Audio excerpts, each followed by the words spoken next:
이스라엘 백성들은 세계 모든 민족 가운데 하나님 앞에 특별한 은총을 입고 세상 속에서 빼내신 바 되어 하나님의 무한하신 사랑을 입었던 민족입니다.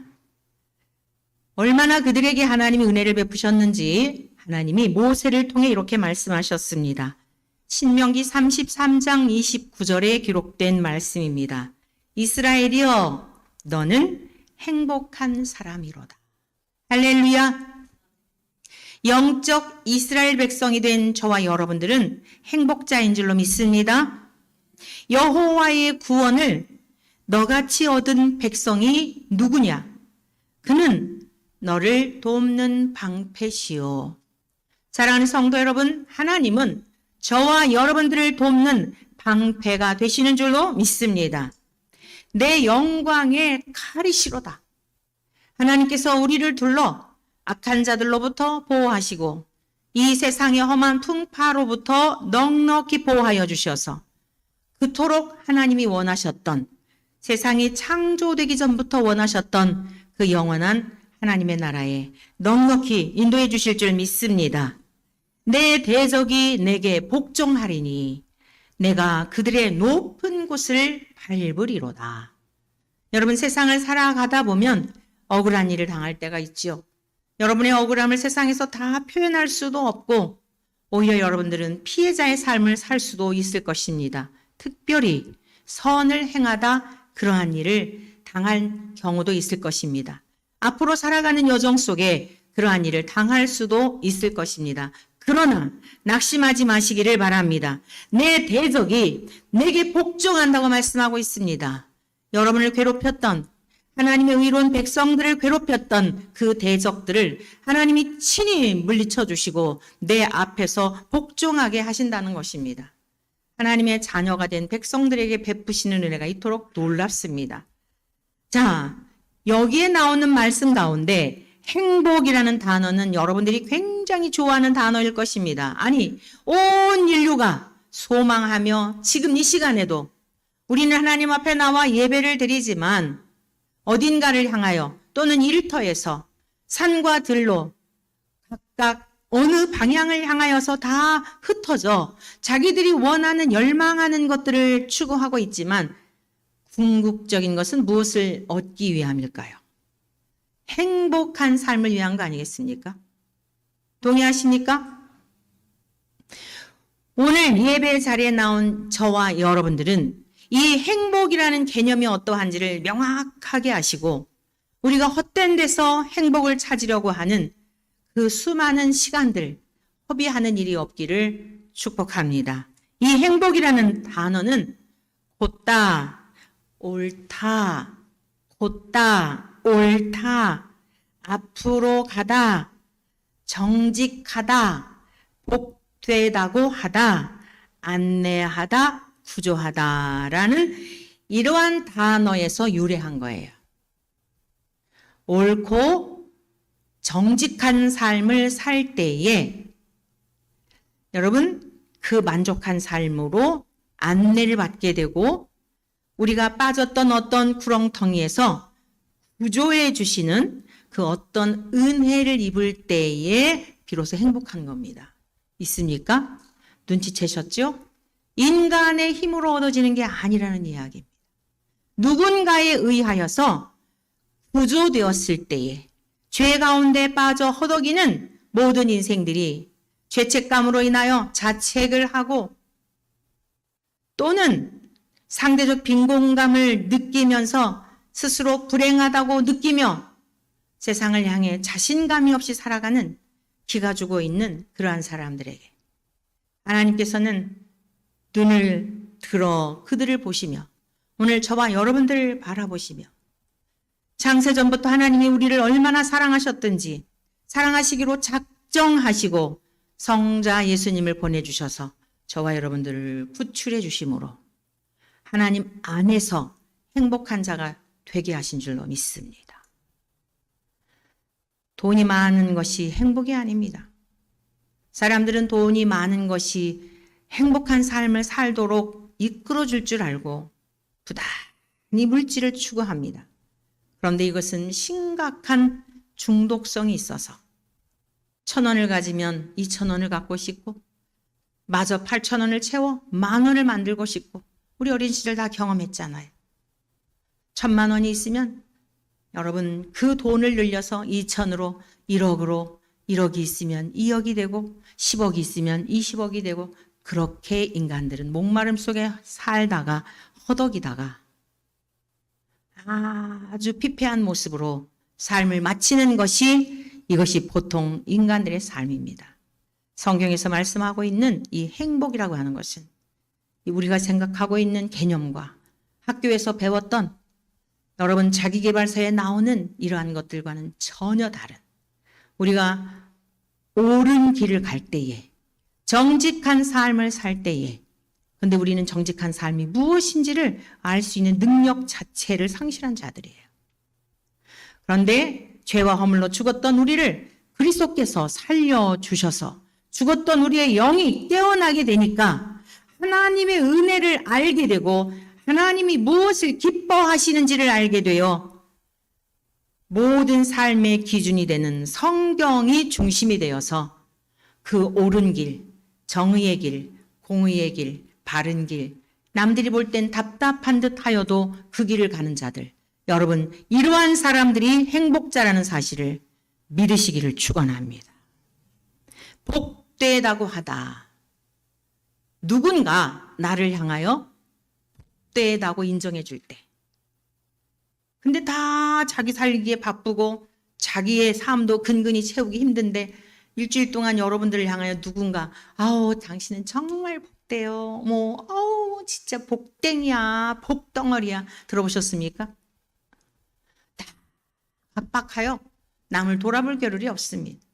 오히려 나보다 좀 더 잘난 것 같으면 나보다 좀 더 많이 소유한 것 같으면 후기심이 나서 마음이 힘들지 칭찬해주고 와 정말 당신 너무 정말 복되다. 당신 정말 대단하다. 일평생 살면서 몇 사람에게나 그런 소리 들으며 살아보십니까? 그런데 혹여 여러분이 수많은 사람들에게 와 스포츠 스타, 연예인들, 뭐 탁월한 사람들, 뭐 아주 요즘은 막 천재들이 많잖아요. 각 분야의 천재들이 많잖아요.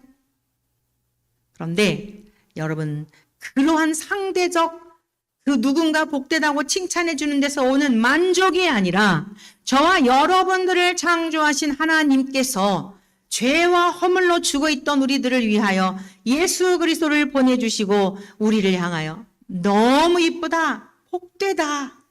너로 인하여 내가 기쁨을 견디지 못하겠구나.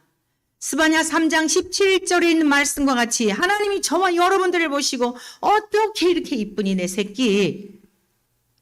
하나님이 저와 여러분들을 그렇게 귀중히 여기신다는 사실을 믿으시기를 축복합니다. 그냥 믿어지는 은혜가 있기를 축원합니다. 그러니 세상에서 무엇이 부럽겠습니까? 여러분 세상에서 기죽을 일이 무엇이 있겠습니까? 우주 만물을 지으신 하나님이 나를 그렇게 귀하게 여기시고 복되다고 인정해 주시고 복의 원천이 되시고 근원이 되시는 하나님이 그 나라를 다 통째로 주시겠다고 하시는데 세상에서 월세방에 산들, 단칸방에 산들 기죽을 일이 있겠습니까? 오늘 하나님의 백성으로서 여러분 당당하게 담대하게 교만하지 않으나 자신감 있게 비굴하지 않으나 겸손한 그리스도의 성품을 닮은 자들로서 계산해보면 가진 것이 없고 계산해보면 안 믿는 사람과 다를 바가 없는 아니 오히려 기준에도 못 미치는 삶이라 할지라도 세상 사람들이 이해할 수 없는 하나님의 존귀한 백성들로서의 이러한 삶을 살아가시기를 축복합니다. 자, 이렇게 하나님께서는 모든 민족 가운데 가장 숫자적으로도 약하고 그러니 국력도 병력도 여러분 군사력도 경제력도 다 약한 거예요. 조그만 땅덩어리에서 강원도와 같은 그 정도의 면적인 땅덩어리에서 그 얼마 되지 않은 인구가 아웅다웅하며 사는 그 삶이 무슨 주변국에 있는 나라들로부터 흠모할 만한 나라이겠습니까? 그런데 이스라엘 백성들 하나님께서 아브라함을 택하시고 그에게 복을 약속하신 언약을 따라 지금까지 저들이 하나님의 언약의 말씀을 믿지 않고 예수 그리스도를 영접하지 않음에도 불구하고 하나님이 약속하신 언약 때문에 하나님 자신의 스스로의 자존심 때문에라도 그 약속을 지금까지 지키고 계시는 줄로 믿습니다. 여러분, 세계적으로 탁월한 사람, 유명한 사람, 뛰어난 사람들 대부분 유태인들입니다. 우리는 실감이 안 나지만요. 세계 아주 경제 대국이고 강국이라고 하는 이 미국에서도 영향력을 미치는 대부분의 사람들이요, 유태인들이에요. 그래서 이스라엘에 무슨 문제가 일어났다 하면 이게 이 동맹 관계를 뗄 수가 없는 거예요. 다 연결이 되어 있어요. 우리가 막연한 하나님을 믿는 게 아닙니다. 아브라함 할아버지 우리가 본 적이 없다고 하여 내가 아브라함이 아니었고 아브라함에게 말씀하신 하나님이 나에게 말씀하신 게 아니라고 하여 나와 상관이 없다고 한다면 여러분, 이 성경은 여러분에게 있어서 공허한 소설책에도 미치지 못하는 참으로 재미없는 책이 될 겁니다. 그러나 오늘 아브라함, 믿음의 조상 아브라함을 불러주셨고 아브라함이 목적이 아니라 예수 그리스도를 통하여 아브라함의 후손으로 예수님이 이 땅에 오셔서 온 세계에 퍼져 있는 하나님이 택하신 자녀들을 예수님을 믿음으로 말미암아 하나님이 자녀 삼아 주신 그 백성들은 갈라디아서 3장에 보면 아브라함과 함께 복을 받는다고 말씀했어요. 아브라함에게 주신 그 약속의 복을 그들에게도, 예수님을 믿는 하나님의 자녀된 그들에게도, 이스라엘 백성이 아니어도 유태인이 아니어도 그 복을 여전히 공급해 주신다는 약속의 말씀, 여러분이 말씀을 붙드시기를 축복합니다.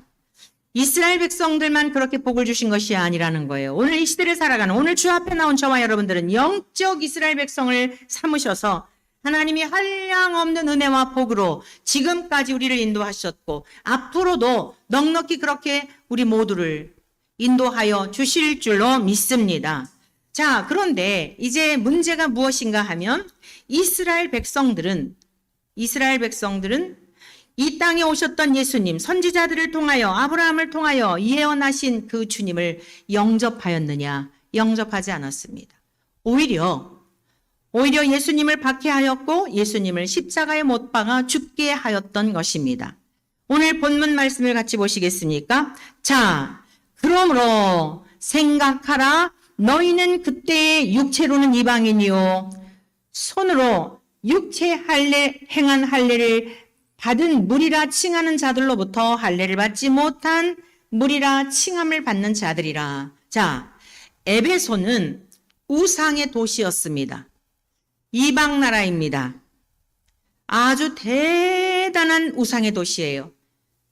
이 에베소에는 아뎀이라고 하는 신전이 있는데요. 그 신전의 에베소 그 시 자체를 다 나름대로 봉헌이라 그러죠. 그럴 만큼 우상이 아주 꽉 찼던 그러한 지역이었습니다. 그곳에 바울 사도가 들어가서 복음을 전한 거예요. 그리고 그들의 신앙이 잘 자라기를 바라며 그들에 관한 소식을 감옥에서도 듣습니다. 복음을 전하다 옥중에 갇혀 있죠. 이 에베소서는 옥중서신이라고 말씀드렸죠. 에베소 교회 성도들을 향한 소식을 듣게 돼요. 그리고 그들의 믿음이 성장해야 할 필요성에 대하여, 그리고 지금 내가 그들과 함께 하고 있지는 않지만 얼마나 이들이 소중한 존재인지에 대한 것을 다시 각인시킴으로 말미암아 그들이 하나님 앞에서 잘 자라가도록 영적으로 잘 성숙하여 종국에는 악한 원수 마귀와 싸워 승리하는 전사로서의, 영적인 군사로서의 그런 삶을 살기를 바라는 간절한 마음을 담아 이 편지를 쓴 겁니다.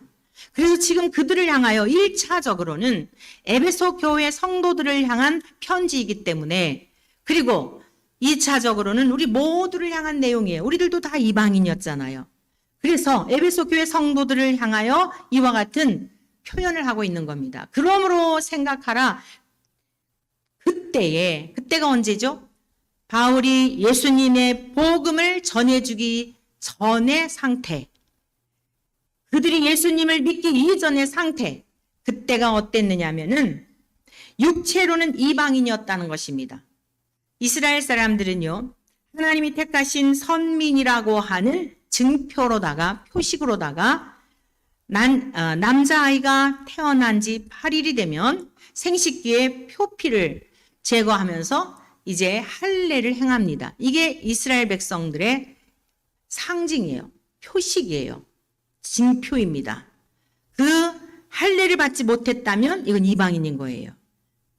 지금 바울 사도는 이러한 이스라엘 사람들의 전통, 하나님께서 모세 이제 십보라를 통하여 가지고 그 표피를 베어라라고 할 때 막 당신은 나의 피난편입니다 이런 내용들이 나오잖아요. 하나님께서 아브라함에게 명하셨던 이러한 내용의 말씀들을 이스라엘 후손들은 전통으로 받아들여서 계속 아이들은 낳게 되면은 이러한 일들을 행했던 것이에요.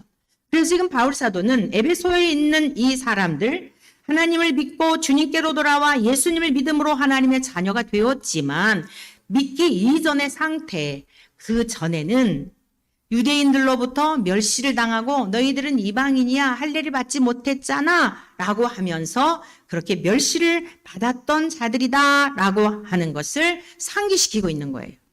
너희가 과거에 어떤 존재였는지를 기억하라 라고 하면서 과거를 상기시키고 있는 것입니다. 12절 말씀을 같이 보실까요? 그때에 너희는 그리스도 밖에 있었으며 이스라엘 나라 밖의 사람이라 약속의 언약들에 대하여는 외인이요 세상에서 소망이 없고 하나님도 없는 자이더니 그때가 언제라고요? 그리스도 밖에 있었을 때, 하나님도 몰랐을 때, 하나님도 없다고 생각했을 때, 영원한 나라에 대한 소망 전혀 없었던 그때를 말하는 겁니다. 복음을 듣기 이전의 상태, 믿음이 있기 전의 상태. 여러분, 우리 모두도 그때가 있지 않았나요? 동의하십니까? 우리 모두도 그때가 있었습니다. 하나님을 알지 못하던 이전의 상태가 있었던 것입니다. 이는 죄 가운데 있었던 상태인 것이며 죽음과 심판과 영원한 형벌을 면할 수 없는, 영원한 형벌을 받을 수밖에 없는 신분이었다라고 하는 것을 여러분 다시 한번 상기시키고 있는 이유가 무엇일까요? 오늘 우리가 어떤 존재가 되었는지에 대한 것을 잊지 말아야 한다는 것입니다. 여러분, 저와 여러분들이 하나님을 믿음으로 말미암아 하나님께서 부어주시는 은혜가 충만하시기를 축복합니다. 조금 채워진 게 아니라 날마다 콸콸 넘쳐나시기를 축원합니다. 하나님의 그 사랑이 경험되어져서 일상 속에서도 너무너무 감사하고 너무너무 감격스러운 이러한 삶이 있기를 축복합니다. 교회에 나와서만이 아니라 여러분 등잔에 가득 기름을 떨어질 때가 되면 채우고 가득 채워 계속적으로 불을 지펴야 하지 않겠습니까? 왜 지금 그때를 추억하라고 이렇게 권면하는 것일까요? 그때의 삶이 얼마나 참혹했는지를 잊으면 안 된다는 것이에요. 오늘 여러분들이 한번 비교해 보십시오. 스스로. 자, 시험지를 내드릴 테니 채점해 보십시오.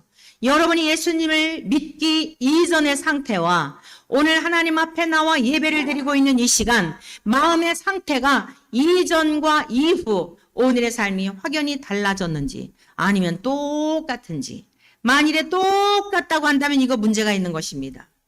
만약에 여러분 교회를 다니기 전이나 지금 이때나 마음의 상태가 똑같다면 평안도 없고 기쁨도 없고 왜 사는지 모르겠고 그냥 주일이 됐으니까 또 왜 이렇게 주일이 자주 돌아오는 거야 라고 하면 마지못해 왔다고 한다면 이건 정말 심각한 겁니다. 곡식이 지금 추수 때가 되었는데 주인이 알곡을 다 이제 곡식들을 베어서 그것을 모아가지고 탈곡을 하여 알곡은 곡간에다가 쭉정이는 이제는 버리게 될 그런 때가 다가오고 있는데 아직도 내가 교회를 왜 다니는지 그냥 교회를 갔다 오면 뭔가가 한 주간 잘 일이 풀릴 것 같고 사고 나지 않을 것 같고 여러분이 이런 수준으로 예배자의 삶을 살고 있다면 참으로 심각한 거예요. 여러분 만일 말씀을 듣는 분 중에 그런 분이 한 분이라도 있다고 한다면 한 끼씩이라도 금식을 하며 한 주간 동안 하나님 앞에 하나님, 정말 내 믿음이 천국 갈 믿음인가요? 내 믿음이 구원 얻을 믿음인가요? 아니, 추수 때가 점점 다가오면 실한 곡식을 내야지. 추수 때가 되었다고 해서 곡식을 다 거두지 않는 거 너무 잘 알죠? 여물지 않은 곡식들은요, 버리게 되어 있는 겁니다.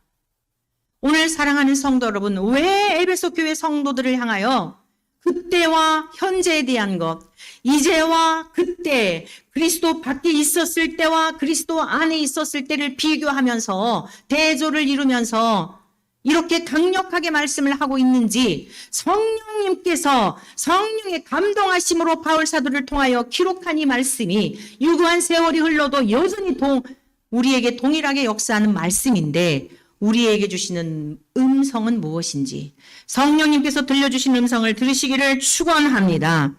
우리의 과거의 삶에서 돌이켜 내가 주인이 되어 살던 삶에서 돌이켜 하나님을 주인 삼고 살아가는 삶이라고 한다면 여러분의 인생의 모든 근심과 염려의 짐은 하나님께 맡겨졌다는 사실을 믿는 것이 믿음이라는 것을 여러분 명심하십시오.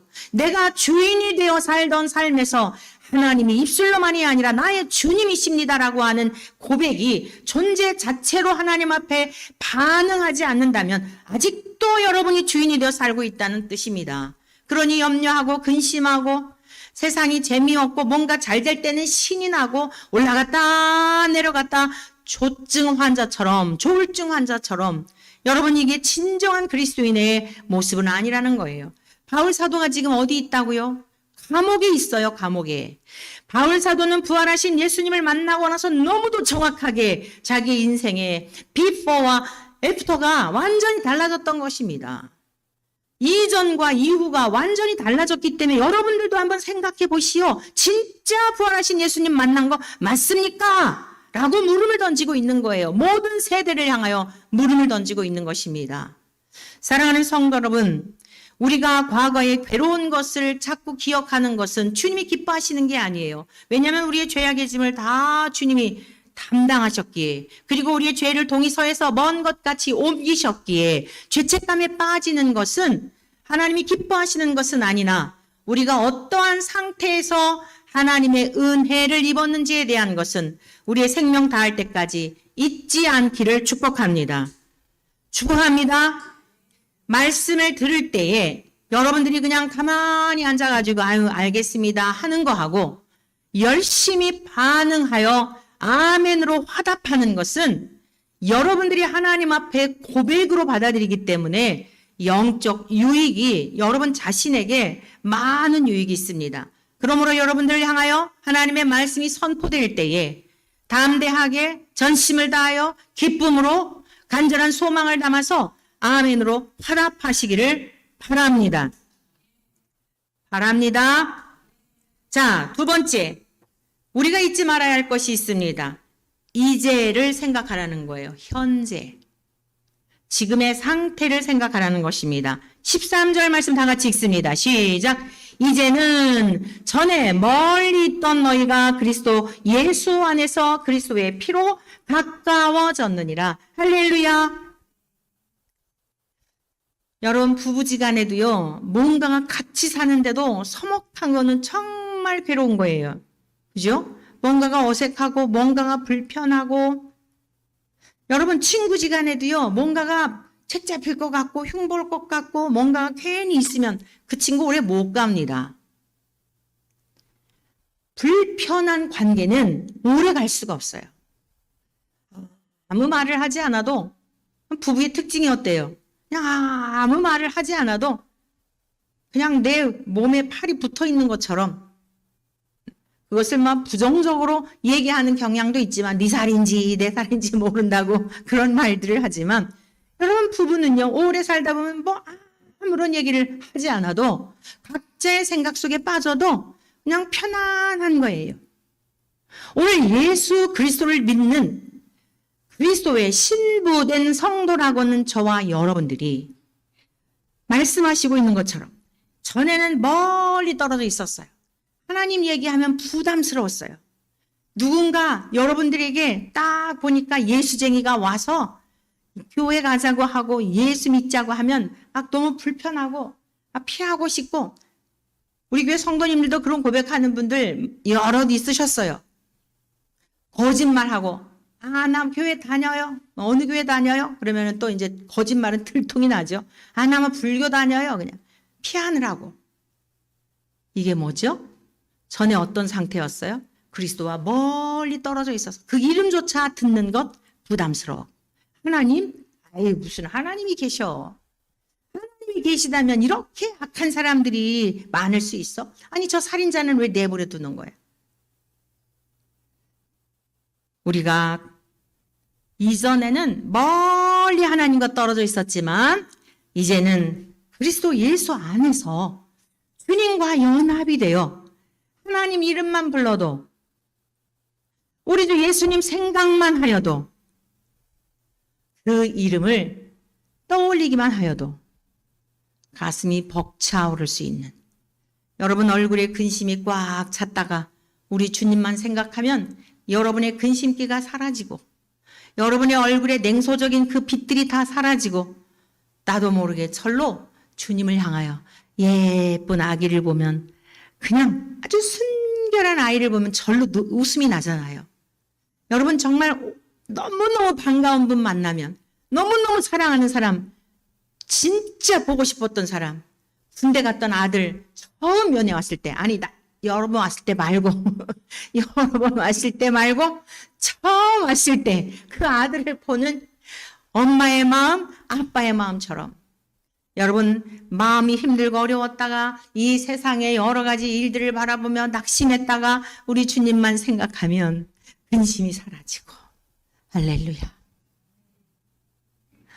세상을 바라보면 절망스러웠다가도 하나님 살아계시지. 우리의 마음을 고정하여 하나님께로 향해 좌절이, 절망이, 슬픔이, 탄식이 변하여 찬양이 되고 노래가 되고 기도가 되고, 그 기도를 넘어, 찬양을 넘어 다른 사람을 살리고 위로하고 격려하는, 빛으로 소금으로 자신을 불태워도 아깝지 않은 이러한 능력 있는 성도의 삶을 살아내시기를 축원합니다. 14절과 15절 말씀 보실까요? 그는 우리의 화평이신지라 불로 하나를 만드사 원수된 것 곧 중간에 막힌 담을 자기 육체로 허시고 법주문으로 된 계명의 율법을 폐하셨으니 이는 이 둘로 자기 안에서 한 새 사람을 입어 화평하게 하시고. 오늘 바울 사도는요, 구약의 제사 제도를 인용하여 합법성에 대한 것을 강조하고 있습니다. 자, 구약의 제사 제도가 뭐죠? 하나님이 만민 가운데 택하신 백성들은 하나님 앞에 그 은혜를 기억하며 행해야 할 의무가 있었습니다. 하나님이 무조건적으로 선택하시고 사랑하여 주셨지만 그 사랑에 감격하여 인격적인 교제와 관계가 형성이 되기 위해서는 그에 반응해야만 하는 것이 당연한 거 아니겠어요? 여러분 결혼도 다 서로 상호 간에, 그래 내가 당신과 함께 결혼할래요, 상호 간에 동의에 의해서 결혼한 거 아니에요?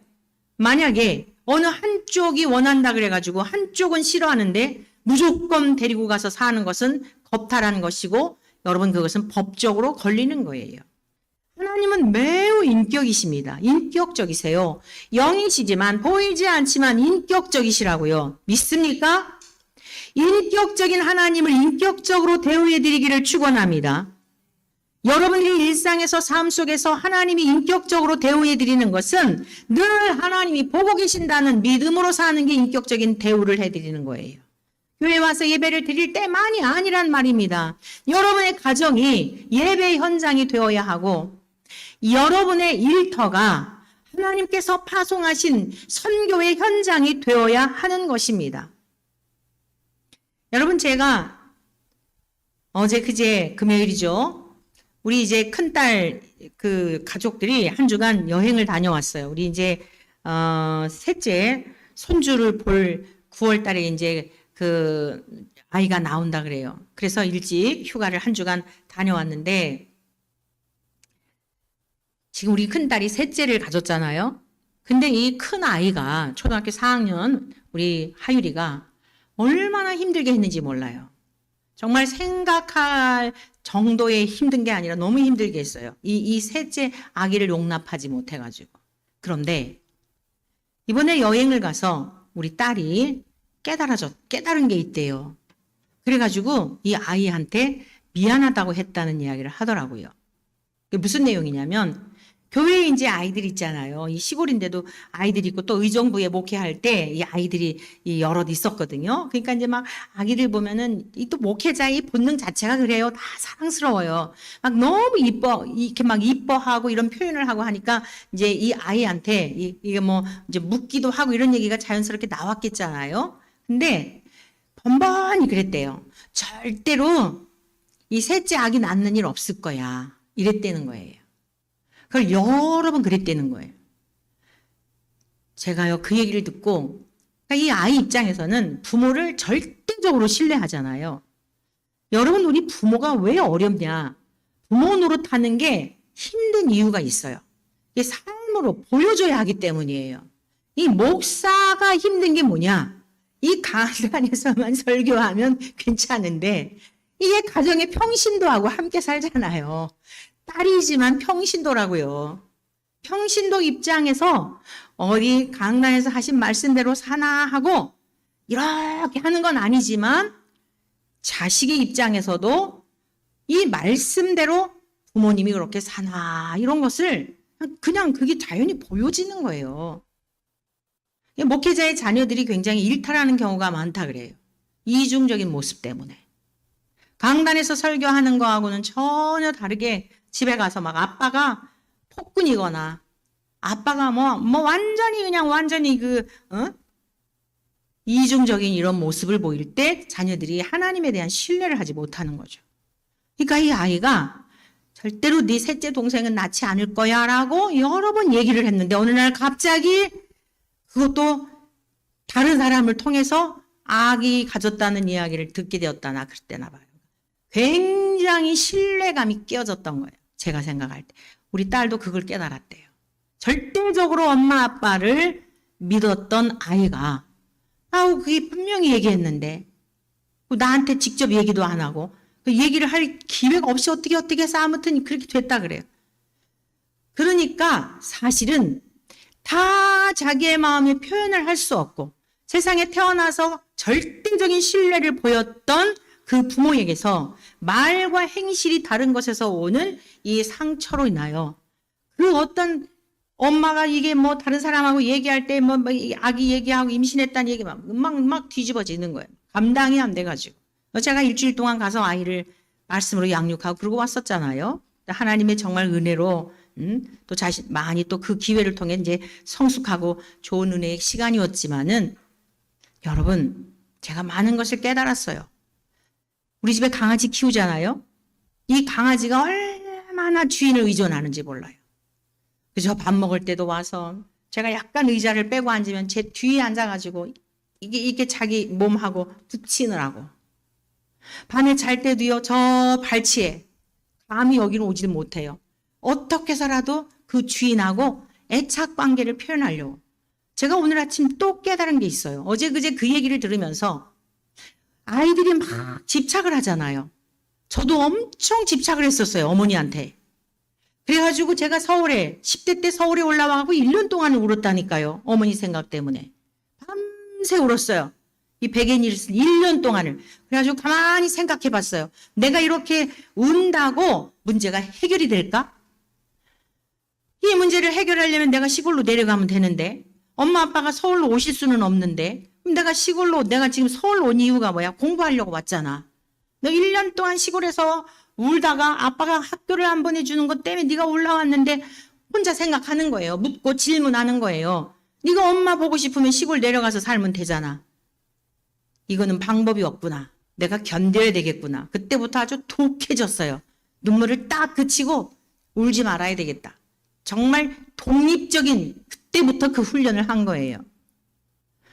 그런데 제가 오늘 강아지를 통해서도 깨닫고 하나님이 다 짐승도 주셨잖아요. 자식들도 하나님이 주신 선물이잖아요. 깨달아진 게 있어요. 자식들이 부모님을 향하여 애착관계, 부모님을 의존하고 부모님의 품에서 부모님을 기대고 부모님을 신뢰하고 하는 건 지극히 정상적인 거예요. 부모님은 무엇을 깨달아야 되느냐? 거기에 머물면 귀찮아요. 왜냐하면 이게 다 각각 부모님들도 자녀 세대와 다 모두가 개체의 삶을 원하는 게 있거든요. 근데 계속 애들이 옆에서 막 24시간 막 이렇게 막 있고 이러면 너무너무 힘들잖아요. 그래서 대부분 육아 그 기간에 아이 결혼하고 나서 10년 동안에 이혼하는 그 확률이 굉장히 높다 그래요. 육아 그때에 서로 짐을 나눠지지 않. 다 요즘은 그 아내들도 일들을 하지 않습니까? 제가 오늘 강아지가 또 우리가 밥을 먹는데 와서 자꾸 가라 그러면은 또 정 목사님한테 갔다가 또 가라 그러면 날도 덥고 얼마나 귀찮아요. 밥 먹는데 아주 귀찮거든요.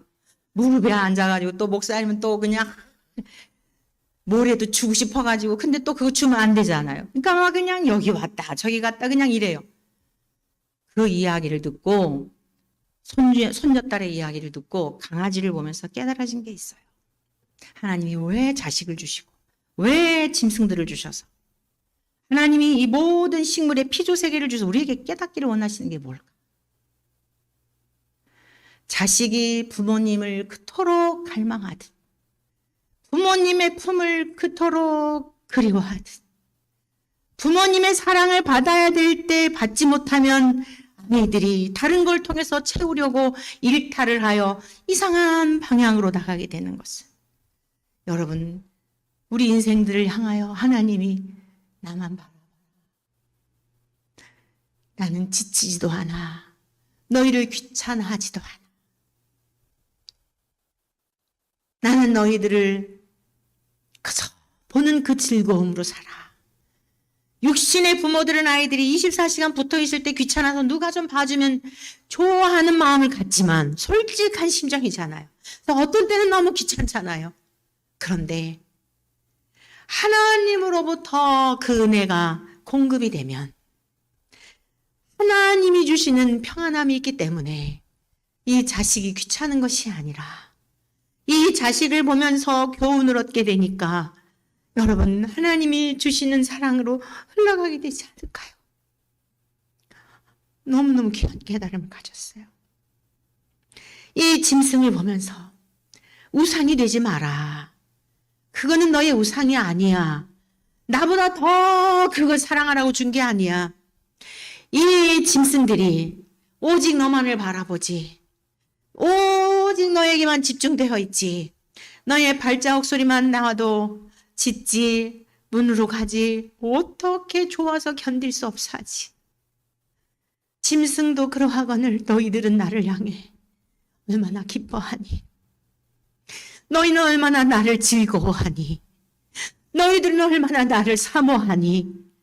하루 종일 강아지가 뭐 8시간인가 얼마를 혼자 두면 뭐 탈수 증세가 있다 그래요. 짐승들도 주인의 손길이 닿지 않으면 그런데 나는 너희들을 늘 보살펴 주기를 원해. 지치지 않아. 나는 고단하지 않아. 나를 좀 그렇게 의뢰하면 안 될까? 나 좀 그렇게 바라보면 안 될까? 너희들이 고단한 이유가 뭐야? 다 목말라하는 남편에게서 내가 줘야 할 그 사랑을 남편에게 집착하니 남편 귀찮다고 하는 거지. 아내도 마찬가지야. 여러분 정말 놀라운 걸 깨달았어요. 그리고 우리 손녀딸이 너무 가여운 생각이 들었어요. 상처받은 마음이 너무 가여웠어요. 얘가 왜 이렇게 지나치게 화를 내고 짜증낼까 했었는데 그 여린 아이의 마음에 신뢰가 깨져서 그랬었구나. 제 애미가 그걸 깨닫고 미안하다고 했다 그래요. 성도 여러분, 하나님은 우리를 단 한 번도 실망시키신 적이 없으세요. 우리의 진짜 아버지는 버리신 적도 없으세요. 여러분의 아내가, 여러분의 남편이, 여러분이, 자식이 그 누구도 우리의 비어있는 부분을 절대로 못 채워줘요. 그들도 다 하나님의 사랑을 필요로 하는 자예요. 이걸 먼저 깨닫고 하나님으로부터 공급을 받으면 마음에 여유가 생긴단 말입니다. 영적 원리를 깨닫게 되니까 그 모습을 보면서도 은혜가 되더란 말이에요. 귀찮은 게 아니라 그 은혜가 되니까 얼마나 소중합니까? 이 아이를 통하여서, 이 자녀를 통하여서 하나님의 사랑을 깨닫게 하시는 선물로 주셨으니 얼마나 감사한지. 우리 작은 딸이 요즘 건강이 좀 좋지를 못해요. 너무 막 젊은 날에 그냥 직장에 다니면서 하루 종일 앉아가지고 그냥 막 상담을 하고 뭐 화장실 갈 겨를도 없이 막 그러고 나더니 이 세상에 공짜가 없습니다. 이게 몸에 진짜 몸도요, 마음도 뿌린 대로 다 우리에게 이 독소도 오고 하는 거예요. 그러니까 몸에 좀 이상이 있어가지고 그제는 막 38.5도까지, 어제 그제는 38.5도까지 막 올라가고 온몸이 막 다 쑤신다 하고 약을 먹는데 아주 작은 얄갱이 약을 하나 먹는데 이게 부작용, 내용을 보니까 부작용이 나면 그렇다는 거예요. 응급실을 가자고 하니까 또 좀 해열제 먹고 참아본다는 거예요. 오늘도 좀 또 다시 들어간 것 같아요. 기도해 주시기를 바라요. 뭐라고 기도하시냐면 엄마의 하나님이 아니라, 제가 경험한 하나님이 아니라, 엄마의 믿음이 아니라 이제는 진짜 하나님 살아계시고 나의 어머니가 하나님을 이렇게 경험하여 그렇게 주님이 좋아서 그러고 다니셨구나. 산과 들로 비난을 받으면서도 광장으로 하나님의 의로운 길을 가고자 그렇게 우리 어머니가 사셨구나. 정말 하나님이 정말 살아계시네. 머리로 하는 지적 동의가 아니라 전 존재적으로 경험되어지는 하나님. 제가 20세 때 나의 아버지 어머니의 하나님이 아니라 내 하나님이 되었을 때에 정말 부모님 내 곁에 안 계셔도, 아무도 없어도, 남편이 나를 두고 40세에 떠나갔어도, 무거운 인생의 짐이 떠맡겨졌어도 주님 바라보며 담대 여기까지 살아올 수 있었던 것처럼 내 부모님의 하나님이 나의 하나님이 되어 귀로만 듣던 하나님이 아니라 정말 나의 하나님이 되어 오늘 예배를 드리는 여러분들도 그 은혜가 임하시기를 축원합니다. 아버지 어머니 때문에 억지로 끌려가는 성경 공부, 억지로 오는 예배가 아니라, 아내 때문에, 남편 때문에, 누구 때문에가 아니라 정말 그 하나님 만나고 싶어.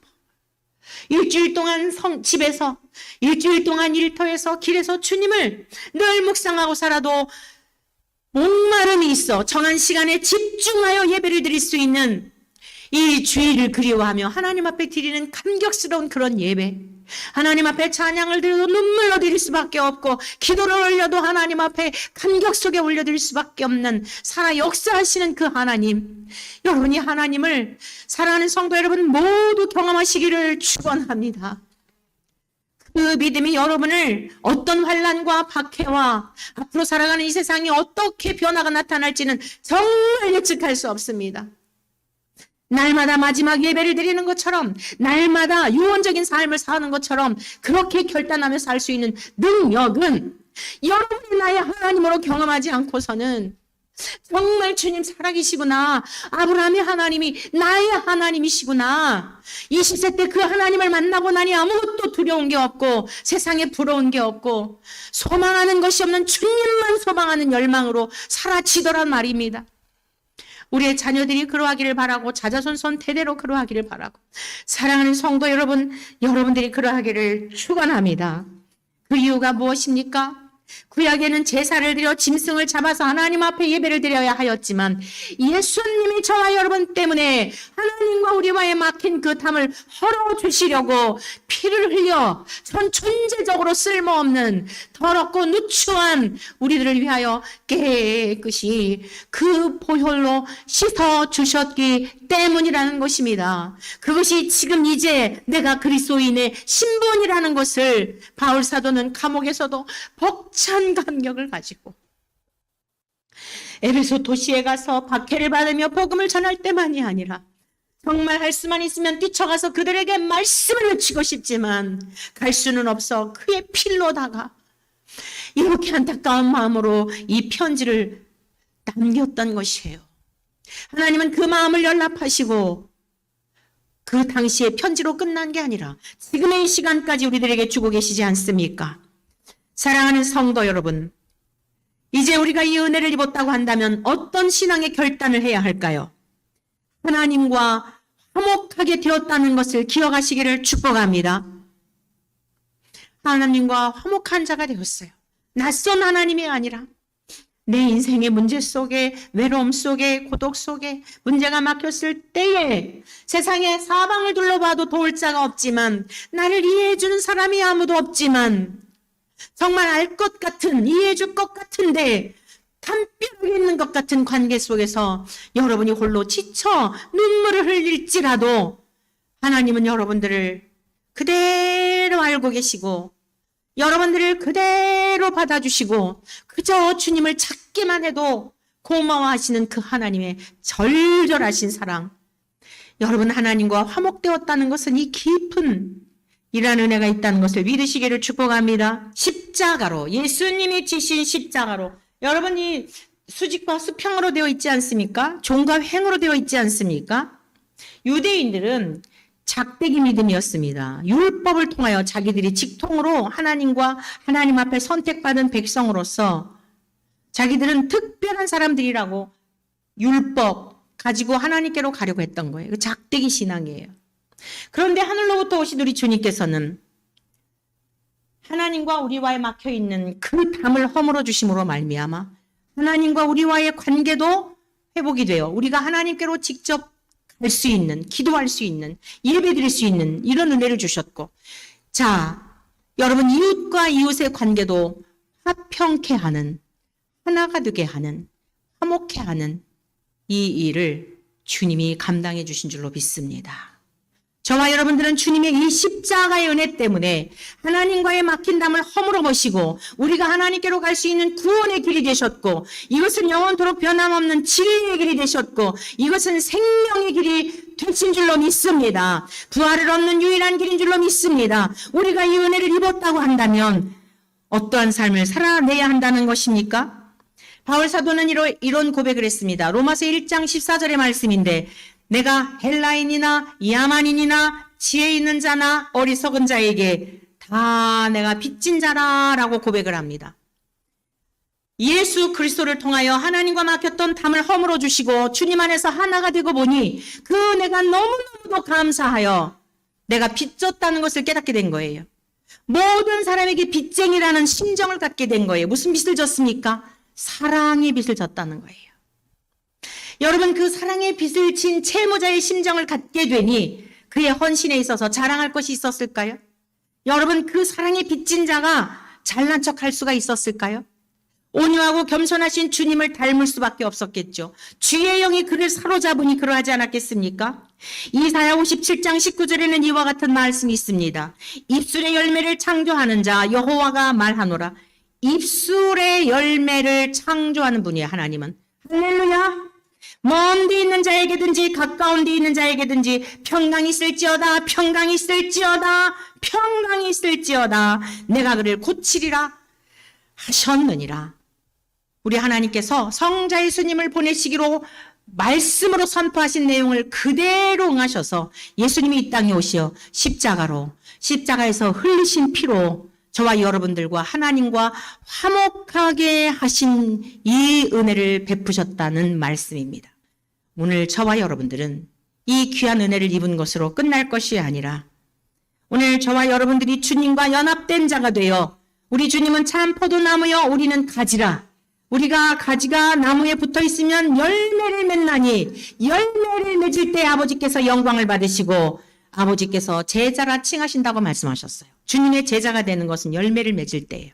저와 여러분들도 우리 예수님이 저와 여러분들을 사랑하셔서 죽기까지 하나님 앞에 순종하심처럼, 화목 제물이 되심처럼 우리 모두도 하나님 앞에 순종함으로 세상 속에 나아가, 가정 속에 나아가 화평케 하는 화목 제물들이 되시기를 주님의 이름으로 간절히 축원합니다.